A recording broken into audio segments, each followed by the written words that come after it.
Engkanto, multo, tiktik, aswang. Mga karanasang hango sa tunay na buhay, mga kaganapan na mayroong basihan.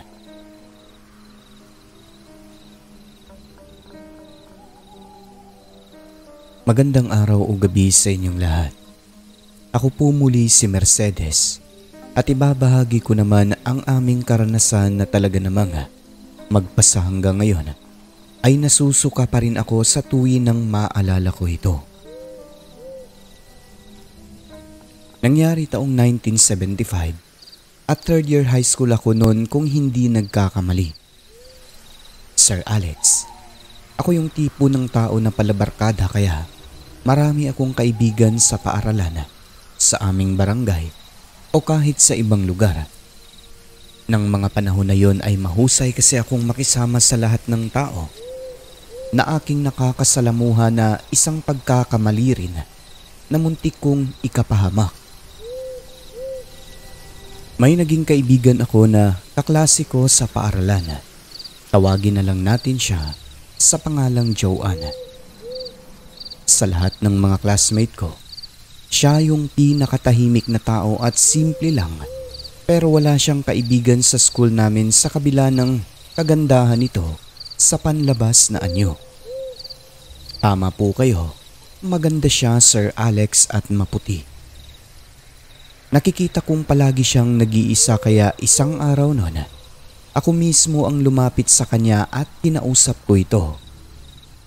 Saan ka umuwi, Joanne? Doon sa ikatlong barangay.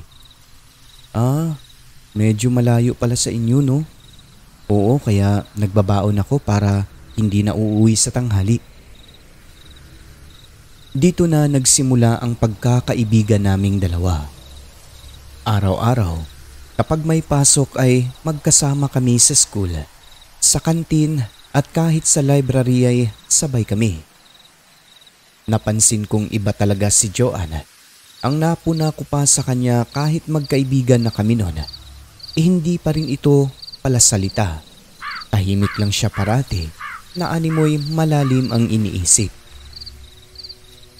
Araw ng Biyernes, nagpaalam siya na a-absent sa hapon dahil may pupuntahan daw sila ng nanay niya. Habang bumibili ng pagkain sa kantina, maya-maya ay lumapit sa akin ang isang lalaking tingin ko ay may pagkatsismosong estudyante sa paaralan at nakipagkwentuhan.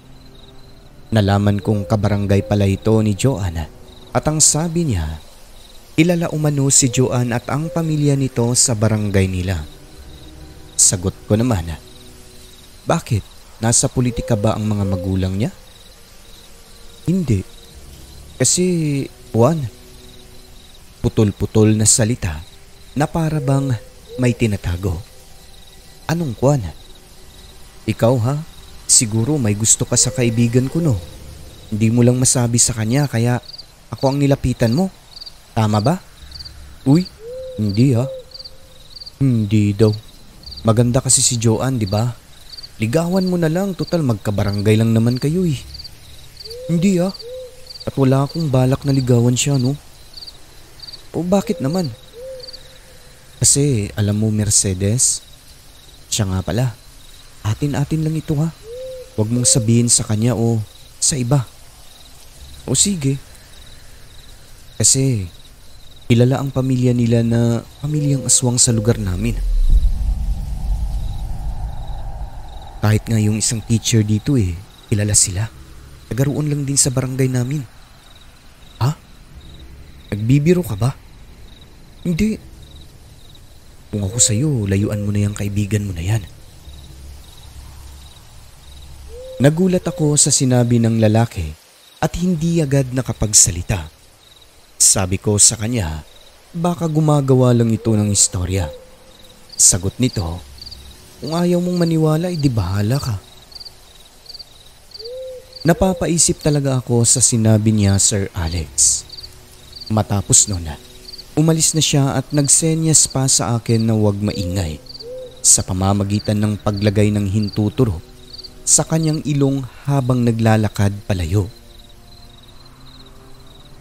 Ayaw ko mang paniwalaan ng sinabi nito, pero sa paraan kasi ng pananalita niya, kahit na pangiti-ngiti, masasabi mong hindi siya nagbibiro. Hindi ko alam kung ano ang gagawin sa umpisa kasi nga magkaibigan kami ni Joanne, na kung sasabihin ko ba sa kanya o hindi yung sinabi ng lalaking estudyante. Hanggang sa napagdesisyonan kong sarilihin na lang, buhat ng baka masaktan ng aking kaibigan. At ayoko ring magsanhi ng gulo sa school kaya sinikreto ko na lang at kinalimutan ang sinabi noong lalaki. Sa tagal kasi naming naging magkaibigan ni Joanne, classmate pa, parang hindi ako naniniwala sa sinabi nung lalaki kasi mabait talaga ang kaibigan ko na yon at tahimik parati.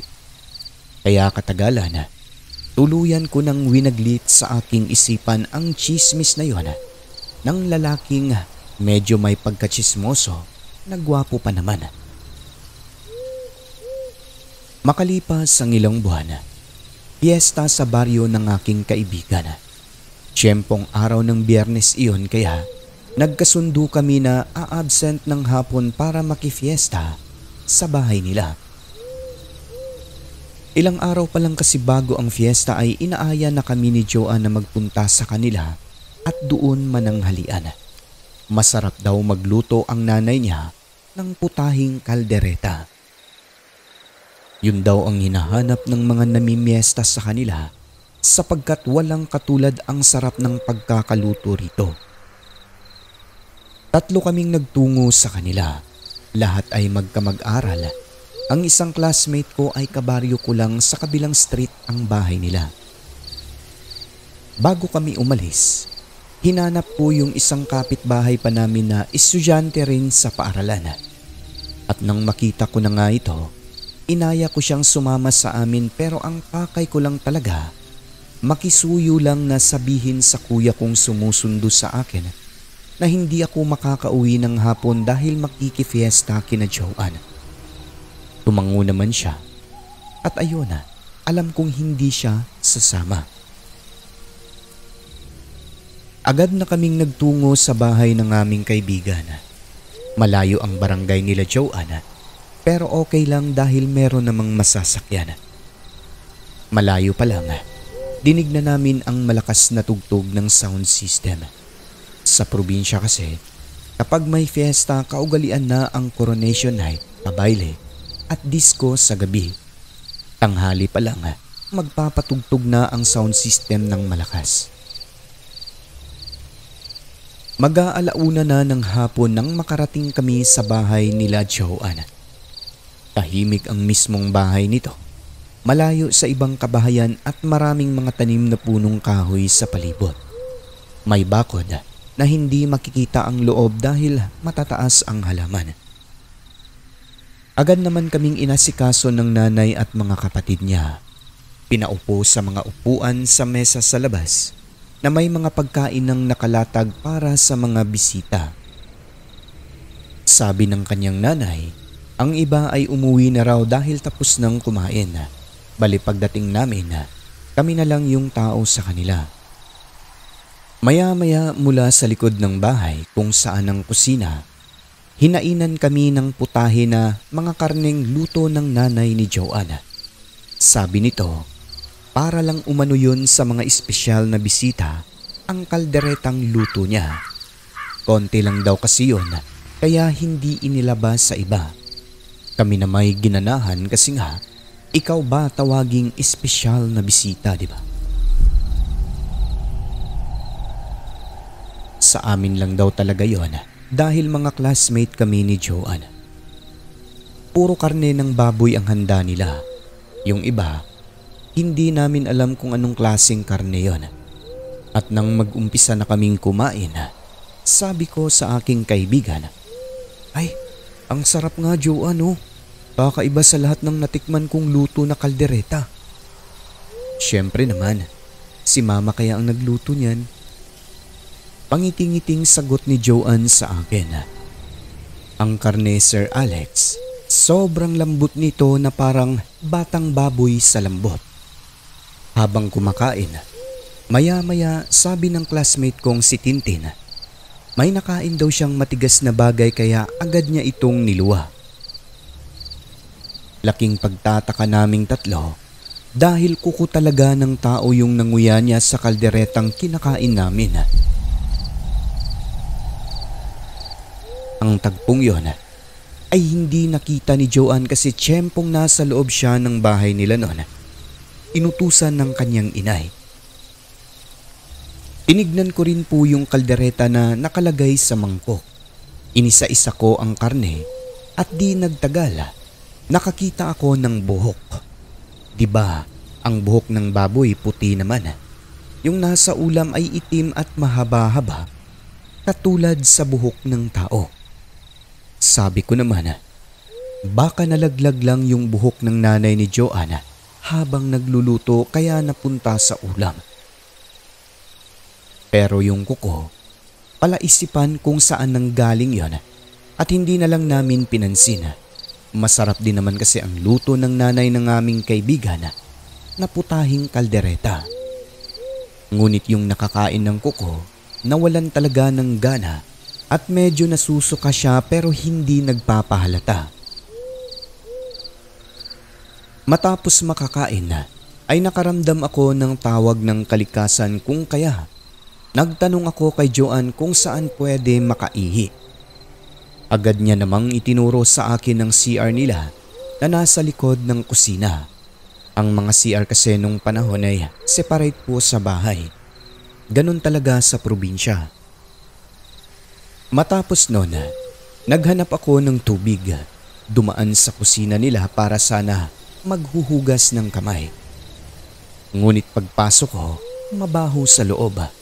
Amoy malangsa, yung hindi mo maintindihan kung anong klaseng amoy na hindi naman galing sa dugo ng kinatay na baboy o kung anumang hayop.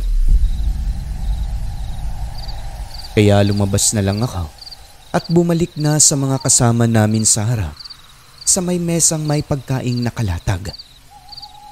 Pagkaraan ng ilang oras noon ay nagpaalam na kami at agad na umuwi. Si Joanne naman ay hinatid kami sa labasan. Pagdating sa bahay, tinanong ako ni nanay kung saan kami nanggaling at saan kumain kasi nga hindi ako umuwi ng tanghalian.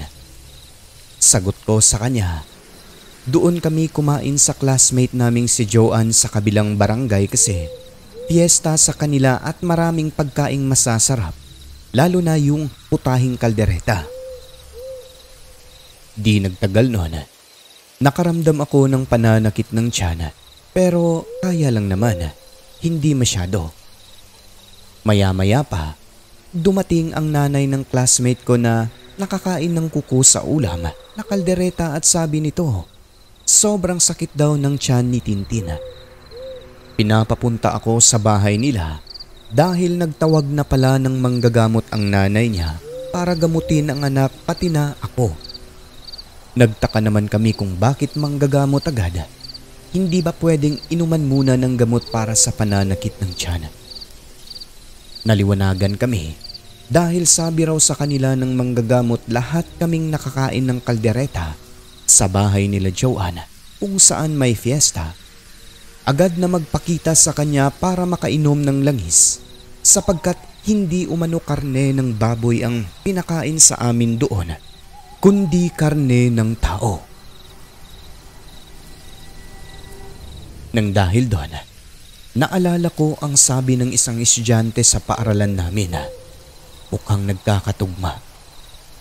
Sapagkat pareho sila ng sabi ng manggagamot na may aswang sa pamilya nila Joanne. Ang masakla pa, pinakain kami ng karne ng tao.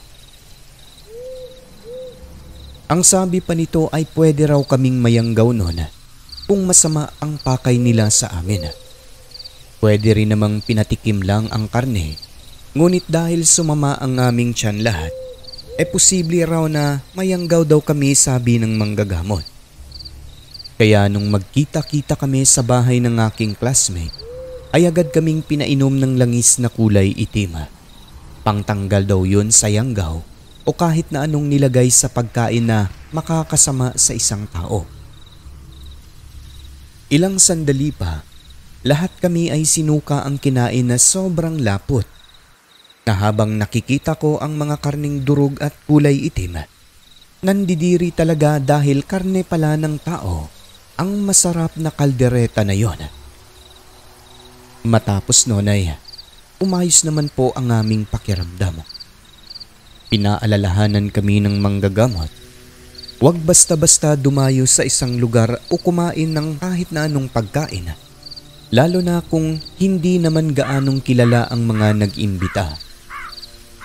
Kung mangyaring mayanggaw kami, posibleng hindi maagapan kapag huli na matuklasan. Simula noon, iniwasan namin si Joanne sa paraan na hindi nito masyadong nahahalata.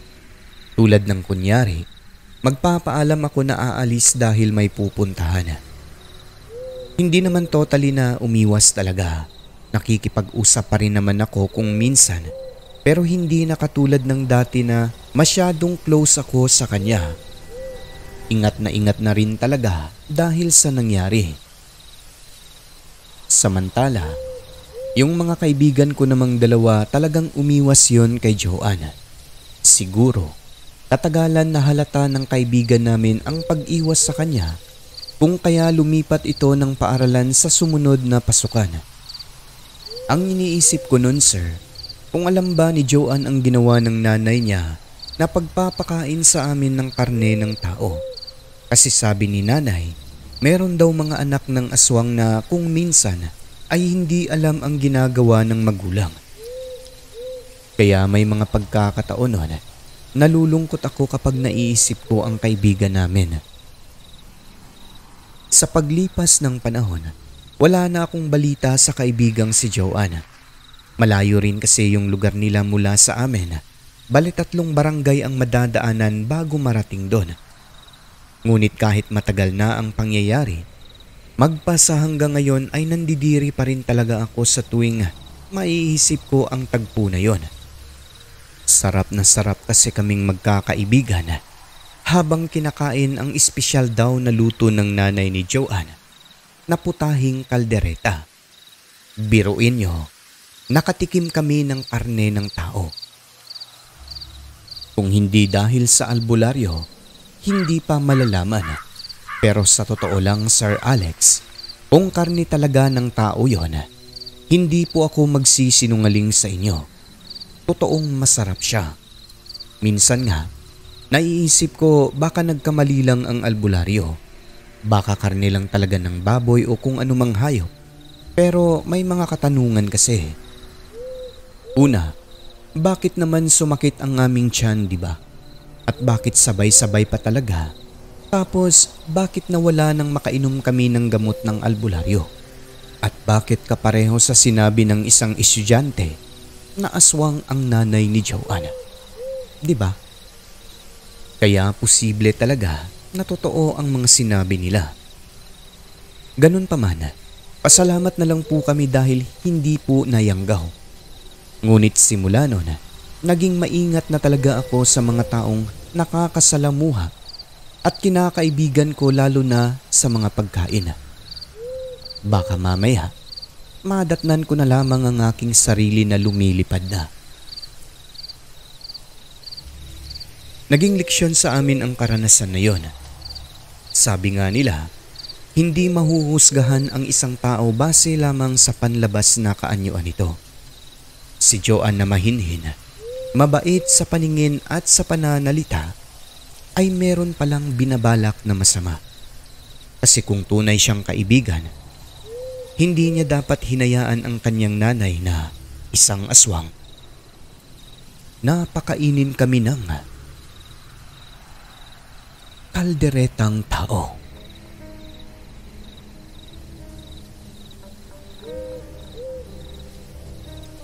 Maraming salamat sa pagbibigay oras sa aking mga kwento, Sir Alex. Marami pa po akong ibabahagi sa susunod kapag mayroon ng sapat na oras. Lubos na gumagalang, Mercedes ng Iloilo.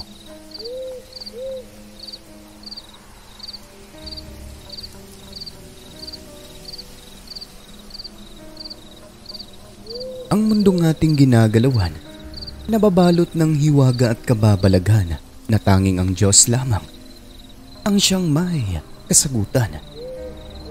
Ako po si Alex at ito ang Southern Mindanao Creepy Experience.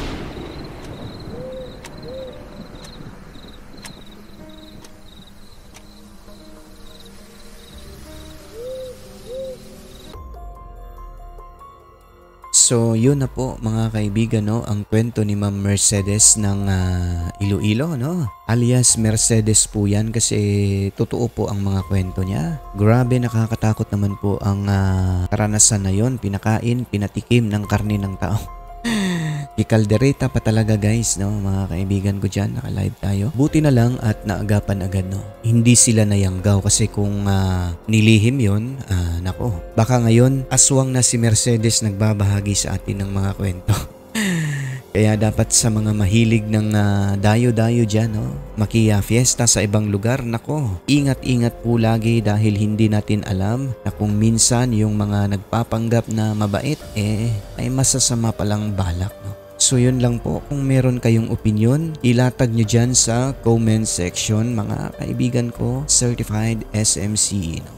At ngayon ay madako na po tayo sa ating membership shoutouts, no. Binabati natin unang-una, pinakamatagal, Christine Olzon na 44 months member na, Luis Elmido 20 months, kay Jim Samilia 25 months member na, Jonizel Alviola 21, kay Jeffrey Bunyad 19 months, Esmeralda Jucares 8 months, kay Rosary Jayarante 2 months member na, kay Elsie De Acosta 41, Ramonita Verdugo 1 month member, Darlene Cabatuan 45, kay Samantha Cruz na 1 month na, kay Susan Dorn 1 month na rin po, kay Mike na 26 months member na, Rancid Horror Stories magma 1 month na rin to, no, nabubulo na naman si Akez, kay Rose Kim na 11 months member, Al Fernando bago pa lang, no, kay Cheng's Channel 11 months, Liam 1 month member na, last but not the least bagong rejoin si Totski na taga North Cotabato, Story Hike Subtotski 30 months member na. Ayan, maraming salamat po mga kaibigan sa walang sawang pagtangkilik sa ating programa. Mula noon hanggang ngayon, nandidiyan pa rin kayo. At syempre sa mga commentators natin last update, no, babatiin natin silang lahat mga kaibigan ko. Unang-una sa first commentator natin si Maria Perez pala, no.